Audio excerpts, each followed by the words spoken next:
炼制之中，要以阳谷之术比。你还有。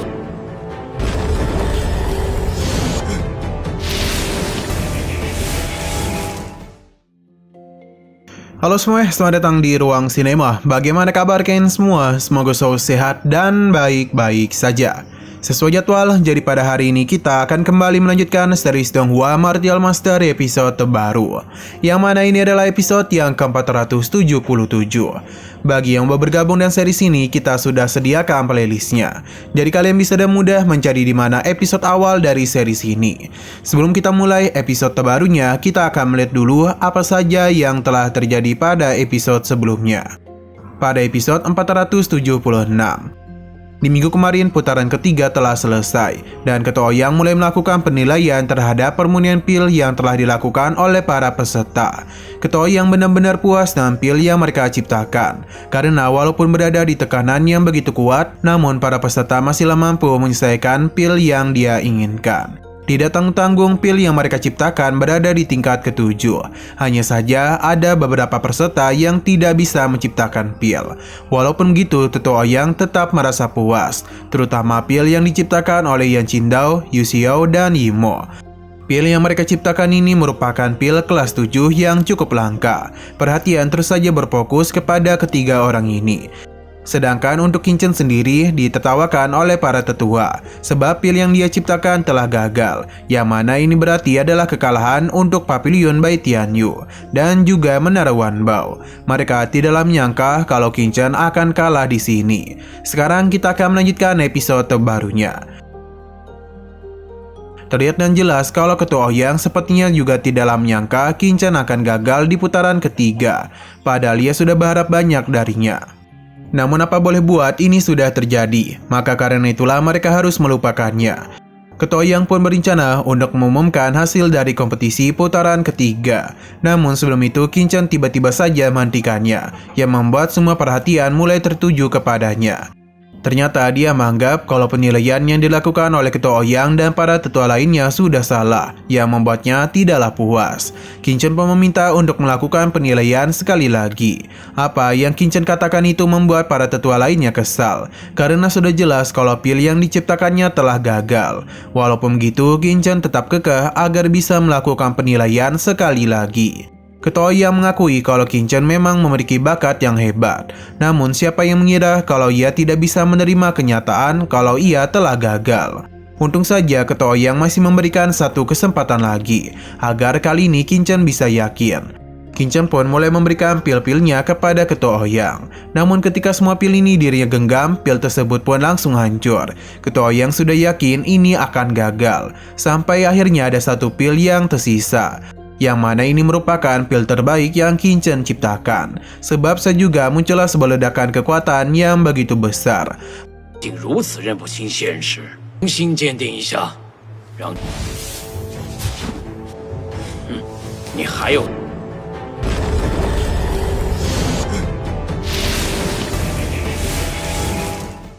Pohon-pohon yang sebelumnya layu kini langsung subur ketika menerima efek ledakan tersebut.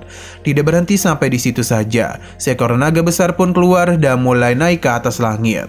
Apa yang terjadi ini sulit bisa diterima oleh akal sehat, karena bagaimana bisa sebuah pil menciptakan ledakan yang begitu kuat dan bahkan mampu menggetarkan tempat ini. Ketua Ouyang pun akhirnya sadar kalau ini adalah pil kaisar setengah langkah. Hanya saja orang-orang di sana tidaklah terima, karena bagaimanapun tingkat kultivasi Qingchen masihlah berada di level 7. Jadi bagaimana mungkin ia bisa menciptakan pil kaisar setengah langkah?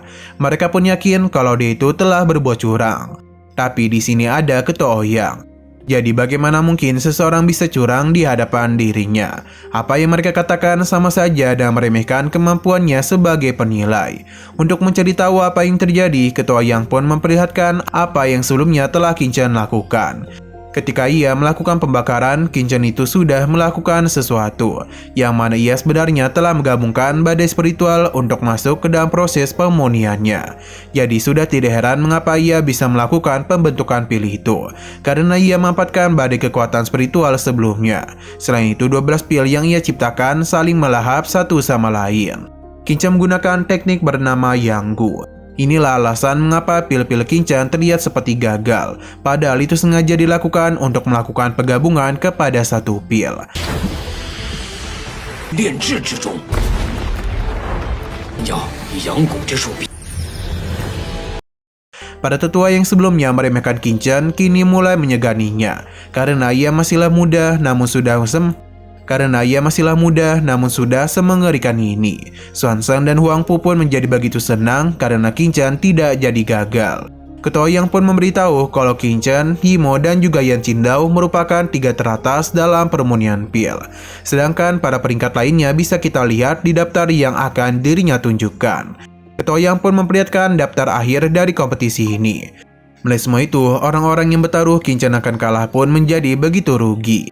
Hanya saja di sini Yu Xiao masihlah belum bisa menerima hasil tersebut. Yang mana seketika saja perhatian pun mulai tertuju kepadanya. Karena mereka penasaran mengapa Yu Xiao protes akan keputusan dari Ketua Yang. Bagi Yu Xiao, pil yang dirinya murnikan seharusnya lebih tinggi daripada pil yang dimurnikan oleh Yan Qingdao. Apalagi dari segi kualitas dirinya jauh lebih unggul.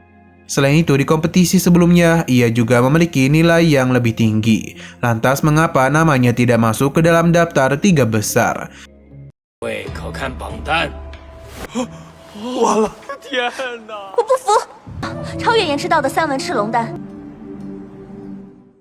Ketua Yang membenarkan kalau kemampuan Yan Qingdao dan juga Yu Xiao sama-sama berimbang, jadi cukup sulit untuk membedakannya. Mendengar hal tersebut, Yu Xiao pun masihlah tidak puas. Ketua Yang mulai memberitahu kalau kompetisi alkemis ini menguji kejeniusan dari para alkemis muda. Dan sebagai penilai, Ketua Yang juga sudah tahu kalau beberapa dari mereka berasal dari keluarga alkimia tulang Wuyu, dan juga ada beberapa yang berasal dari Tian Youman. Selain itu, ada juga dari sekte Danwang. Mereka ini sudah ditempa dengan baik di masing-masing sekte dan juga merupakan bagian dari wilayah 4 besar. Ketua Yang juga tidaklah mempermasalahkan siapa yang akan menjadi pemenang dalam kompetisi ini, selama mereka itu benar-benar menang dengan kekuatan dan juga bertarung dengan adil dalam kompetisi tersebut. Dalam pertarungan adil, maka kekuatan yang mereka miliki pasti sangatlah berimbang. Hanya saja ada beberapa orang yang bertindak curang dan masih berani menyebut kalau penilaian yang ia lakukan tidaklah adil. Seharusnya ia malu dan apa yang dia katakan sendiri. Sepertinya Ketua Yang sedang menyinggung Yu Xiao. Yu Xiao berusaha untuk menjelaskan, namun apa daya dirinya pasti tidak akan bisa dipercaya lagi oleh Ketua Yang. 又有哪个真的是吓死不觉得害臊吗？顶多与之齐平。此次老夫，别怪老夫不留情。 Beruntungnya Ketua Yang tidak memperpanjang masalah itu. Bahkan ia tidak memberitahu hal apa yang sedang Yu Xiao lakukan. Hanya saja ia meminta untuk tidak membuat kesalahan yang sama, terutama meragukan keputusan yang dirinya lakukan. Alhasil Yu Xiao pun hanya bisa terdiam saja. Ketua Yang meminta ketiga muridnya yang sudah dirinya pilih untuk bersiap-siap, karena mereka akan ikut bersamanya ke domain Wuyu dalam waktu 3 hari lagi. Sedangkan untuk para peserta yang lainnya masih memiliki kesempatan. Ketua Yang akan memilih siapa saja yang berhak untuk ikut, jadi mereka diminta untuk menunggu berita selanjutnya. Sesaat kemudian Ketua Yang pun pergi, sedangkan Xuanzang dan Huang Pu juga ikut menyusul dalam perasaan yang begitu bahagia. Nah, sayang sekali episode pada hari ini pun harus bersambung dulu.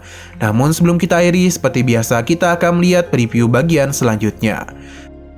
Setelah memilih para murid yang pantas, Ketua Yang pun mulai memperlihatkan sesuatu kepada mereka, yang mana ini seketika saja membuat para murid terkejut. Bagi mereka yang tidak tahu, ini merupakan kristal yang dapat mendeteksi garis keturunan para pejuang. Akurasinya sendiri benar-benar bagus, bahkan bisa menebak usia dan juga prestasi apa yang bisa mereka raih di masa depan nanti. Fungsi kristal tersebut tidak hanya itu saja, namun juga mampu menilai kekuatan yang mereka miliki. Semakin tinggi nilai yang mereka dapatkan, maka kekuatan yang mereka miliki juga pasti lebih tinggi. Oke, sekian dulu pada video kali ini. Untuk video selanjutnya akan segera hadir. Jadi bagi kalian yang ingin mengikuti seri ini, langsung saja klik subscribe dan aktifkan loncengnya. Terima kasih yang sudah menonton video sampai habis. Jika kalian suka pada video ini, klik like dan share ke teman-teman kalian tentang channel ini. Dan ditunggu aja kelanjutannya. Oke, sampai jumpa di video selanjutnya.